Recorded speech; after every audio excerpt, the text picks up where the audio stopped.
You outlined 7 core changes that Jason talked about in the intro. And they're changes that many people undergo after going plant-based, and leads them to a richer, more fulfilling life. So let's go through those and unpack what each one of them means and does for us. Yeah, I'd be happy to.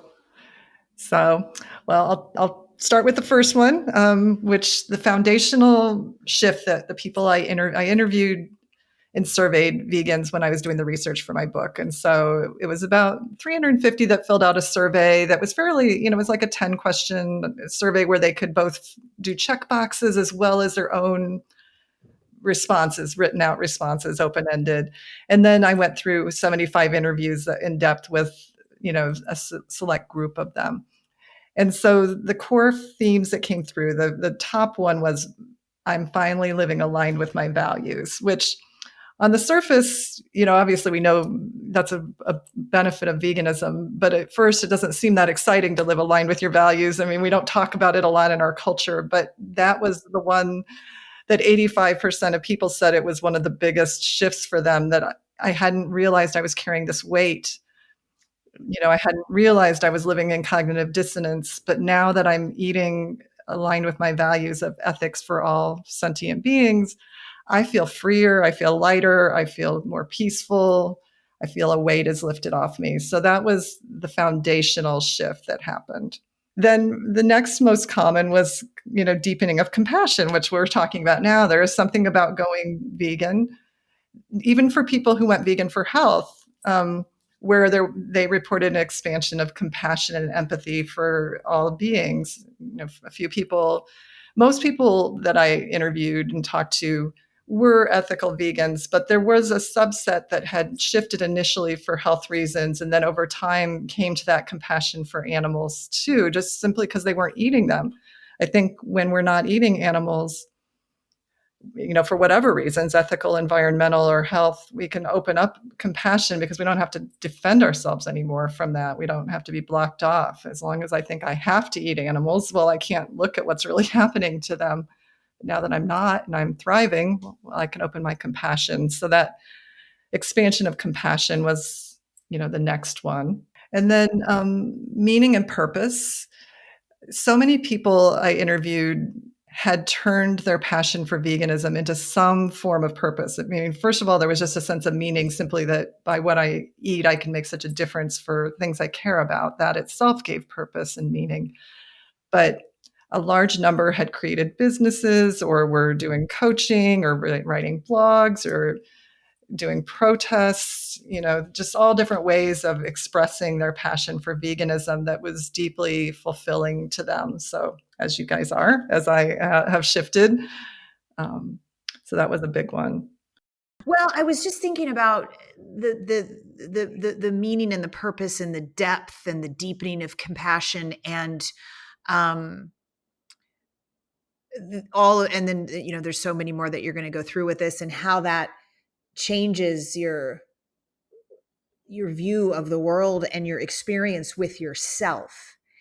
And I'm wondering if, when you deny yourself these experiences, you're betraying yourself in a way. Like, what role does that play in our psychological suffering? How often do people trade, I guess, that truth that we're speaking about and this experience that's on the other side of it for belonging to something, like we were talking about earlier, like being at the dinner table with business, and it's like, I just want to belong.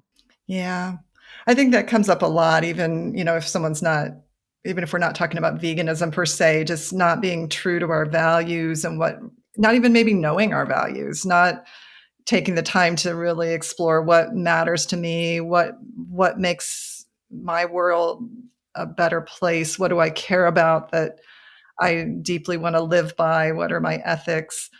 A lot of people don't really even think about that, and then much less know whether they're living by them. And maybe that desire to fit in, we just lose our authenticity and sometimes our connection to ourself. So that's very common. I know as a psychotherapist, I wasn't working with vegans during most of my psychotherapy years, but that whole authenticity and selling ourselves short to please others is a common theme in the human psyche.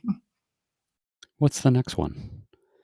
Sure. The next one, and they're all related. I mean, it's hard to separate them out. They're all themes, I would say, like from positive psychology in some way. The next one was authentic fulfillment. And that one was the most complex one to discuss, because what I found from authentic fulfillment is it's not that people were happy all the time, which who is really, so, but it was more that, they described, the people I interviewed and surveyed described this deep sense of personal fulfillment from this lifestyle. And in looking more closely what that meant or what that looked like, it seemed that there was a combination of things. One, there was the fulfillment from the other things that we've just talked about, that I'm living aligned with my values and, I'm finding purpose, those kinds of things.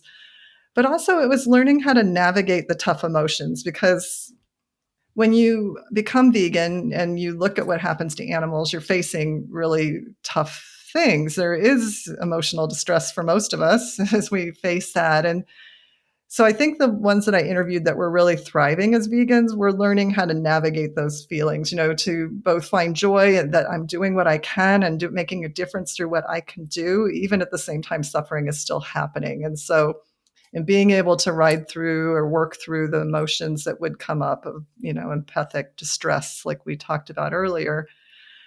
And on top of that, there was an additional part that if people were eating more whole food plant-based, that seemed to add to their emotional well-being by, better nutrition, just the same nutrition that helps you physically be healthier if you're eating more whole plant foods and not so much of the processed. That seemed to, for a lot of people, help their mental health too. And I do share in the book some studies that back that up as well, that, more fruits and vegetables and more whole plant foods seems to be tied with better emotional well-being. So I think that's an added thing that can help us as vegans to have that authentic fulfillment, not only feeling at peace that we're doing what we can and living in alignment with what matters to us, but also we're nourishing our body and giving it the best fuel as possible.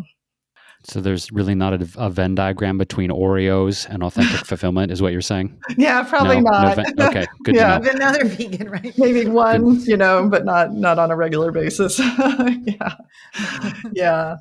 So, and then the next one was kind of meaningful connections. We kind of touched on this earlier in our conversation, how many of us who are vegan, we find this tribe of like-minded, like-hearted people. And so many of the vegans I interviewed and surveyed said that was one of the things that was deeply fulfilling. Because I think when we have this shared deep purpose and value system, it creates a connection that's deeper than some of our more superficial relationships. So that,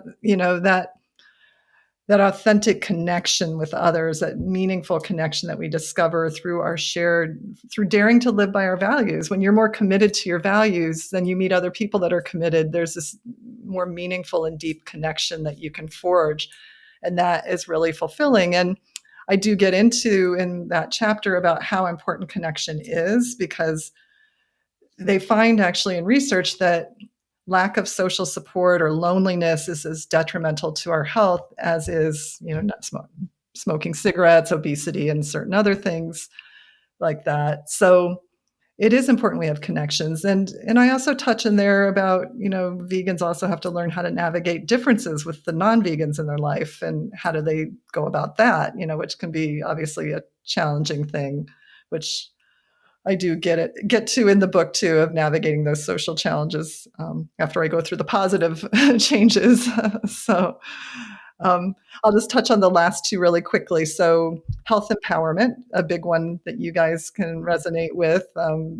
It's not only that people can heal through a plant-based lifestyle, but when we learn we actually have power over our health, that's psychologically beneficial to us, that there's something we can do for our well-being rather than just feel at the mercy of the medical system and not have any options ourselves. And so people that I interviewed, many of them had healed. Some, one person I interviewed, she had changed for ethical reasons, but within a month her fibromyalgia went away.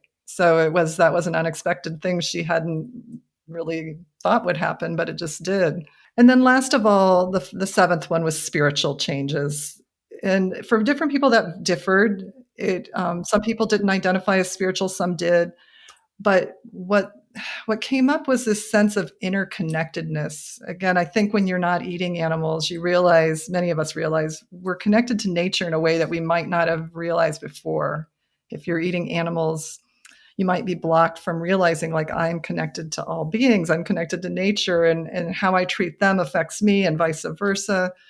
So there was this deeper awe of nature, this deeper sense of spirituality, a sense of lightness. I'm not eating suffering anymore, and that changes me in some way.